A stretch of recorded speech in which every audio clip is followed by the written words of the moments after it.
जय नेपाल। म निर्वाचन प्रहरी सागर चौधरी, घर बास्कडी नगरपालिका 8 लक्ष्मणा रेशमपुर। हामीले चाहिँ 10 दिनसम्म तालिम गरेको थियो, एकदम रमाइलो भयो। त्यसै सिलसिलामा चाहिँ मैले एउटा सानो लाइन भन्ने हो कि गजल भन्ने हो त्यो थाहा भएन, तर मिलाएर त्यो एउटा टुक्का भनौँ लेखेको छु। यदि राम्रो भयो त ठिकै छ, नराम्रो भयो भने पनि राम्रो मानेर सुनिदिनु हुन अनुरोध गर्छु। सुरु गरेँ है। 10 दिन तालिम गऱ्यौँ तर गाह्रो जस्तो लागेन। 10 दिन तालिम गऱ्यौँ तर गाह्रो जस्तो लागेन। तालिमको नाम थियो कडा, तर मन कहिल्यै भागेन। बिहान दौड, बेलुका अभ्यास, दिन कसरी बित्यो थाहै भएन।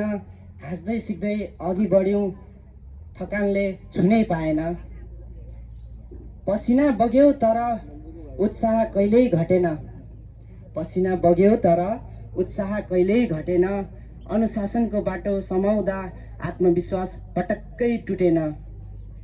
आज तालिम सकियो भन्दैमा, आज तालिम सकियो भन्दैमा यात्रा रोकिएको छैन।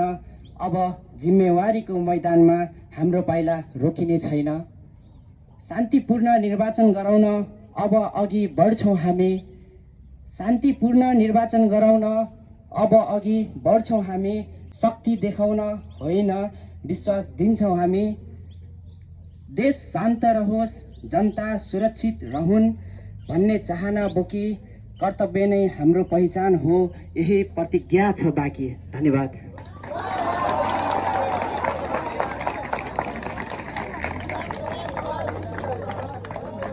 ताली ताली ताली।